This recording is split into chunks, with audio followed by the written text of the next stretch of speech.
How the world cunningly breaks you down. I realized something profound. The world doesn't wait for my choices. Instead, it provokes my reactions. It touches my emotions, spreads misunderstandings, and manipulates my attention to make me crumble first. Their attacks aren't rough. They're precise, calculated, and silent. They don't get angry at me. Instead, they make me angry.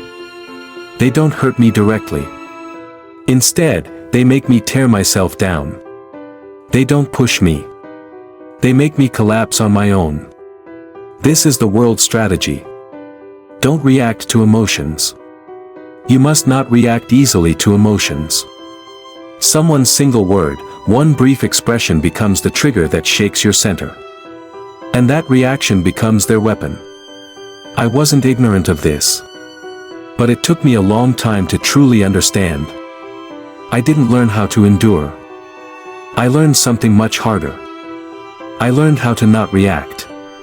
Whether someone twisted my words, whether someone picked apart my expressions, whether someone used my silence as a weapon, I didn't react. Because I realized that the moment you explain, you're already losing. The moment you justify, the flow changes. The moment you argue back, you're trapped in their frame. You must become the center of your world. I had to protect my center. The moment I moved, the moment I wavered, the moment I reacted to their emotions, I knew I would lose my way. People react to misunderstandings. They react to criticism and ignore responses. Because they want to prove their worth within that framework. But that desire itself is a trap.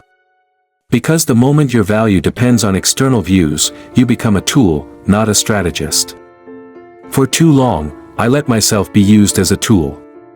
Some days for my family, some days for my organization, some days to prevent an uncertain future. But what ultimately consumed me was my reactions. Don't get angry when someone ignores you. When someone ignored me, I tried to prove myself. In that moment, I handed over my standards to them. When someone criticized me, I tried to explain. In that moment, I trapped my story within their framework. When someone mocked my decisions, I tried to justify. In that moment, I stopped being the judge and became someone waiting for judgment. After that, I decided not to react. By not reacting, I could protect myself from the world's attempts to push me around. This isn't simple ignorance. Ignoring and not reacting are different. Ignoring is escape, but not reacting is strategy. The power of strategic silence. I remained silent. But that silence was the clearest declaration of control. I didn't smile. But that coldness was the strongest boundary signal. I didn't waver. But that consistency was the sharpest blade of standards. The world still demanded reactions. Why did you make that decision? Why did you leave that position? Why do you speak so little? I didn't answer. Because the purpose of those questions wasn't understanding, but destabilization. They didn't want to know me. They wanted to use me. And now I refuse to be anyone's tool. I control the flow. I control the flow. I choose the timing to speak, the timing to move, even the timing when I might fall. Because I now design even my reactions as strategy. If your standards are clear, then direction comes next. I didn't choose this path just to avoid being shaken. I set standards to keep moving forward without stopping, to see further ahead. A person without direction staggers even in small wins. But a person with direction walks even through storms. The importance of long-term vision. I always ask myself, where will this choice take me? Where will this single word, this one action, this one relationship move my time? The world demands speed.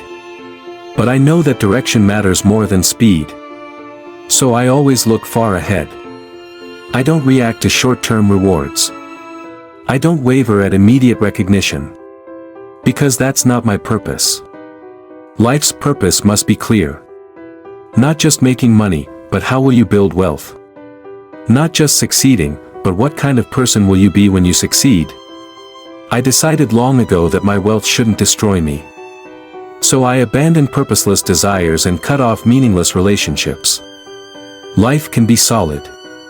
Life isn't long. But it can be solid enough. For me to be solid, my purpose must be clear. Purpose made my judgments faster and my decisions lighter. People consume the most energy when they hesitate. I don't hesitate. Because my direction is already set, and that purpose leads me. But direction alone isn't enough. To follow that direction, you need mental resolution. I don't trust my emotions. Emotions might lift me briefly, but they don't carry me forward. What carries me to the end is repetition and rules. I live by rhythm, not emotion. I wake up at set times every day, ask myself predetermined questions, and organize relationships by established standards. Eliminate emotions. I eliminated emotions, reduced energy waste, and gained predictability. People trust predictable individuals. I must be predictable to myself first. So I create a daily routine where I don't disappoint myself. A person who keeps promises is strong. Someone who keeps even small promises trusts themselves. And that trust eventually becomes a weapon in dealings with the world. I always consulted my standards at every moment of choice. Rather than, do I want to, or do I not want to, I chose based on, should I, or should I not.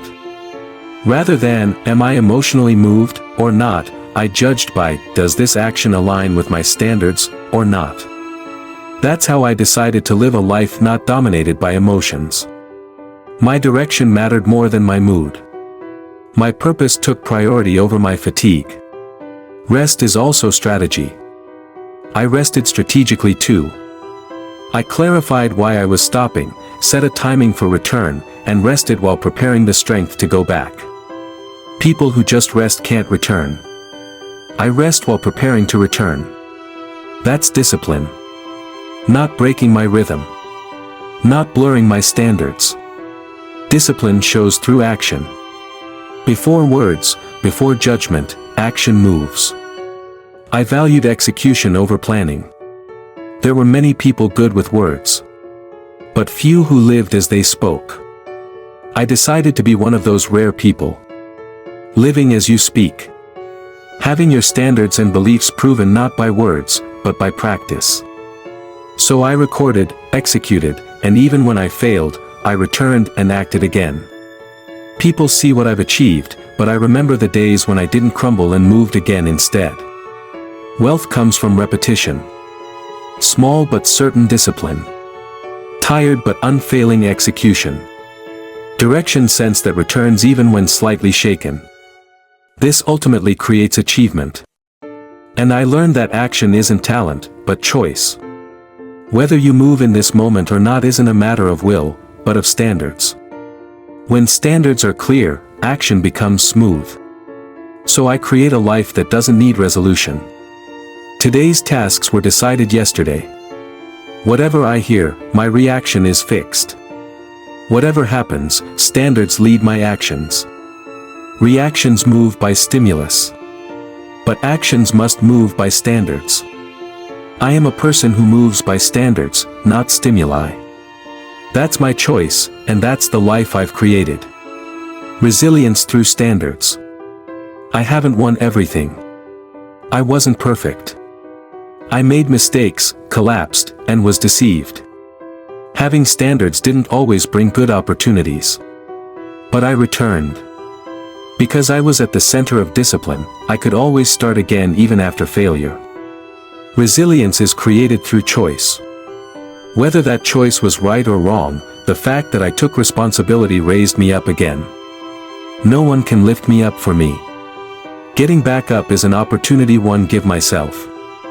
I missed that opportunity too often, so I decided never to miss it again. No one is okay with falling. But someone who decides to walk again after falling is different. I decided to be that kind of person. Even when I lost my center, I kept my standards. Even when I crumbled, I preserved myself. Even in shame, I didn't bend my direction. That's resilience. Learning gratitude through struggle. Not depending on anyone, not leaning on anyone, learning to extend a hand to yourself. I learned on my own how to get back up after falling. In doing so, I gradually learned the emotion of gratitude. I wasn't grateful because I had much from the beginning. I was grateful because I had fallen so many times that I knew how precious the things that remained were. I was grateful for small, solid things. People who stayed by my side without words. Business partners who respected my principles. Teams that quietly maintained consistency. They judged me by my standards, and I maintained relationships by those standards. Gratitude isn't an emotion, but a direction. The things I decided not to lose save me. And that salvation ultimately comes from the life I created. The power of flexible standards. A person who keeps standards eventually becomes grateful to themselves. Because the choices that protected themselves eventually protect their entire life. Life always moves in unexpected directions. I can't control everything. But with standards, I can accept any change. Flexibility isn't accepting everything unconditionally, but the power to accept while not losing your center. I often changed plans, expectations, and people. But I didn't change my standards. I learned how to change while maintaining my center. I wanted to be someone who protects and someone who changes at the same time. Principles stayed the same but methods changed. Purpose remained but paths varied. That flexibility made me last. Stubbornness breaks, but flexibility survives. I changed to survive, to last long, to not lose more. But no matter how much I changed, my center remained the same. Ultimately, what made me was that center. The inner fire. I spoke less than anyone, showed no reactions, and didn't reveal emotions. But inside me burned a fire hotter than anyone else's. I just didn't show that fire outwardly. I decided not to boil over. Instead, I decided to burn. I burned emotions, desires, and gazes. So all that remained were standards. The world manipulates people who react. But it cannot manipulate people with a center. I wasn't manipulated. I chose my reactions, designed my relationships, and built my life. That was my philosophy and my weapon. The path I chose. I didn't walk the easy path. I chose the solid path. So I didn't crumble. I wasn't dragged around by relationships or swayed by emotions. Now I don't stay in places that consume me. I no longer remain in words that dim me, people who scatter me, or structures that waste me. My standards made me solid, protected my fire, and designed my life. I built my life on those standards. And only what I built with those standards didn't crumble over time. The final question. Now I ask you, what standards are you standing on right now? Are those standards making you solid, or are they eating away at you? Standards can be rebuilt. But from the moment you rebuild them, you must not waver. Don't just set them with words, but prove them with choices. Don't follow emotions, but prove them with actions. Only those not swept away by emotions can control the flow. They can design relationships, dominate time, and reconstruct their lives. People without centers eventually become tools, but people with standards become users. Remember this, standards aren't philosophy from books. They are your survival strategy, your uncompromising power, and the currency with which you trade with the world. And all of this ultimately becomes your wealth.